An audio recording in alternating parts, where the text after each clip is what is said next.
ಇವತ್ತಿನ ವಿಡಿಯೋದಲ್ಲಿ ಟ್ರೆಡಿಷ್ನಲ್ ಸ್ಟೈಲ್ನಲ್ಲಿ ಮನೇಲೇ ನಿಪ್ಪಟ್ಟು ಹೇಗೆ ಮಾಡೋದು ಪರ್ಫೆಕ್ಟಾಗಿ ಕೆಲವೊಂದು ಟಿಪ್ಸ್ನ ಫಾಲೋ ಮಾಡಿದ್ರೆ ಯಾರು ಬೇಕಾದರೂ ಗರ್ಗರಿಯಾದ ನಿಪ್ಪಟ್ಟನ್ನ ಮನೇಲೇ ತುಂಬ ಸಿಂಪಲ್ಲಾಗಿ ಮಾಡ್ಕೊಬಿಡ್ಬೋದು.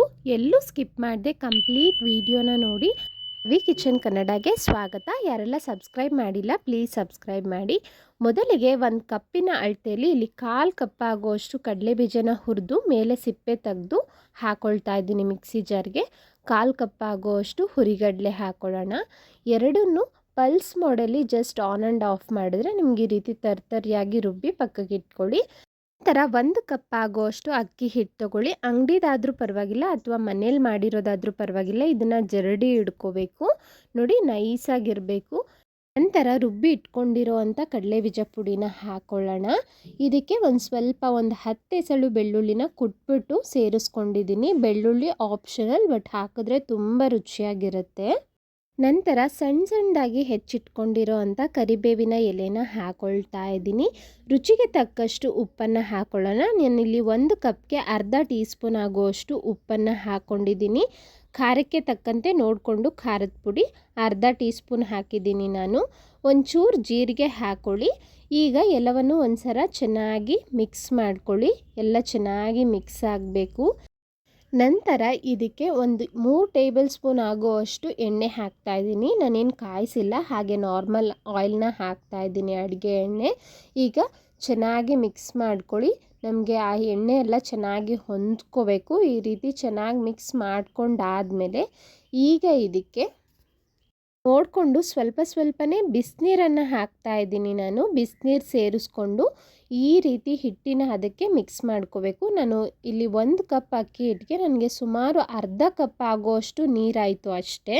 ನೋಡಿ ಕನ್ಸಿಸ್ಟೆನ್ಸಿ ನಾನು ತೋರಿಸ್ತಿದ್ದೀನಿ ಅಲ್ಲ, ಈ ರೀತಿಯಾಗಿದ್ದರೆ ನಿಮಗೆ ನಿಪ್ಪಟ್ಟು ಎಣ್ಣೆಗೆ ಬಿಟ್ಟಾಗ ಒಡೆಯೋದಿಲ್ಲ, ಹಾಗೆ ಉಬ್ಬೋದಿಲ್ಲ, ತುಂಬ ಪರ್ಫೆಕ್ಟಾಗಿ ಬರುತ್ತೆ. ವಿಡಿಯೋದಲ್ಲಿ ತೋರಿಸ್ತಿರೋ ಕನ್ಸಿಸ್ಟೆನ್ಸಿ ಇರಬೇಕು.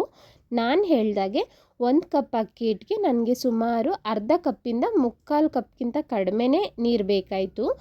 ಈಗ ಪ್ಲಾಸ್ಟಿಕ್ ಕವರ್ ಮೇಲೆ ಸ್ವಲ್ಪ ಎಣ್ಣೆನ ಸವರ್ಬಿಟ್ಟು ಮೇಲೆ ಒಂದು ಉಂಡೆನ ತಗೊಂಡು ಈ ರೀತಿ ತಟ್ಕೊಳ್ತಾ ಇದ್ದೀನಿ. ನೋಡಿ ತುಂಬ ಪರ್ಫೆಕ್ಟಾಗಿ ಬರುತ್ತೆ. ತಟ್ಟಬೇಕಾದ್ರೆ ಎಲ್ಲೂ ಕಿತ್ತೋಗೋದಿಲ್ಲ, ಆಗ ಕನ್ಸಿಸ್ಟೆನ್ಸಿ ಸರಿಯಾಗಿದೆ ಅಂತ ಅರ್ಥ.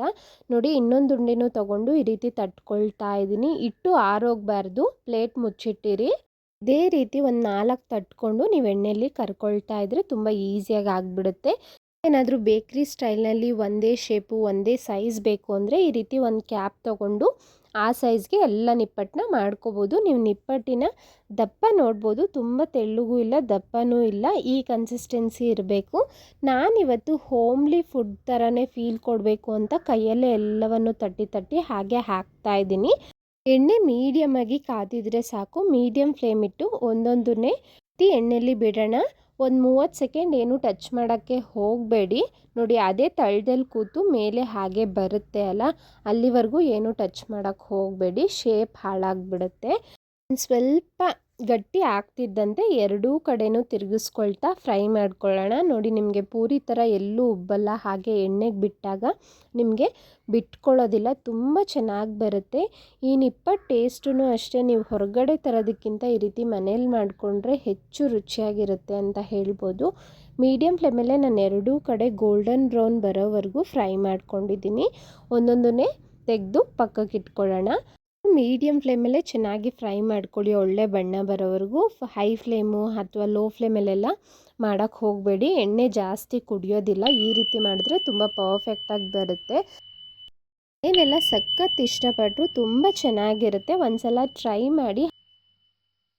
ಹಲವಾರು ವಿಧಾನದಲ್ಲಿ ನಿಪ್ಪಟ್ಟನ್ನ ಮಾಡ್ಬೋದು. ನಾನು ಬೇರೆ ರೀತಿಲೂ ಒಂದು ವಿಡಿಯೋನ ಅಪ್ಲೋಡ್ ಮಾಡಿದ್ದೀನಿ. ಈ ವಿಡಿಯೋ ಎಂಡಲ್ಲಿ ಅಟ್ಯಾಚ್ ಮಾಡಿರ್ತೀನಿ, ಇಂಟ್ರೆಸ್ಟ್ ಇರೋರು ಚೆಕ್ ಮಾಡಿ.